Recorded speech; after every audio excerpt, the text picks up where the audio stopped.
The Duke of Sussex announced the release of his upcoming book last year, vowing to give a wholly truthful account of his life.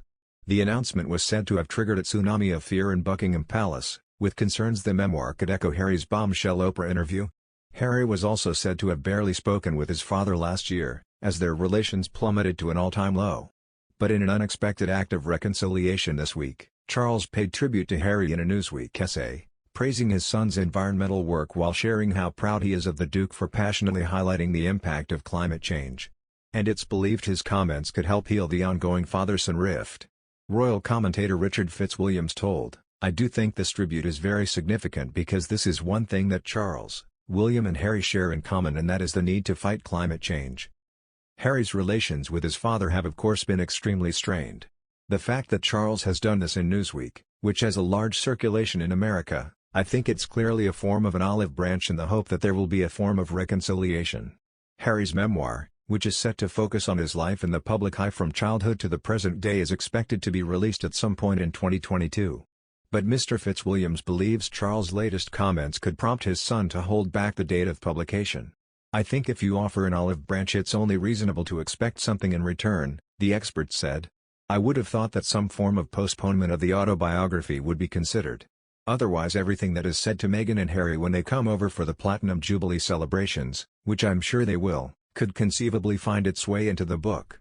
Harry's memoir is currently due out in the same year as the Queen's Platinum Jubilee, meaning it has the potential to cast a shadow over celebrations.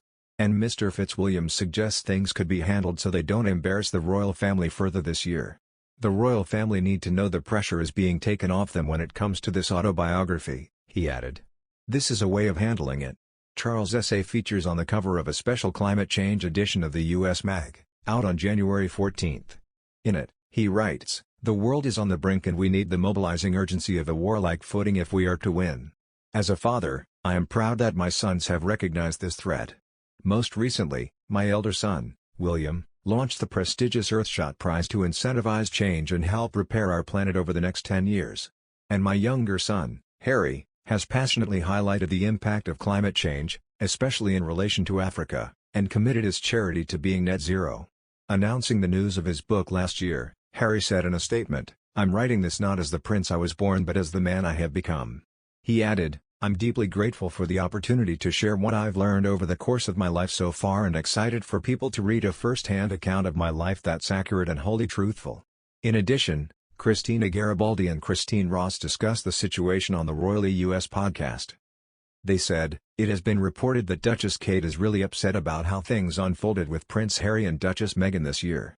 I'm sure everybody was upset about how things panned out this year. I mean, obviously Meghan spoke out and in the tell-all interview talking about what happened at the wedding and Kate made her cry and things like that.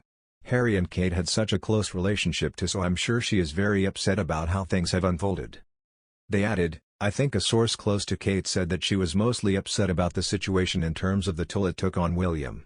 I think seeing your husband suffer like that and seeing what used to be such a close, loving, supportive relationship really fall apart was probably really difficult to sit on the sidelines and for her to watch. I think that must have been incredibly difficult. To sit there quietly and see the situation unfold as it did." They are also reporting that this whole situation did bring William and Kate even closer together though, so they kind of leaned on each other. Usually in dark times, that tends to happen. They really got close together.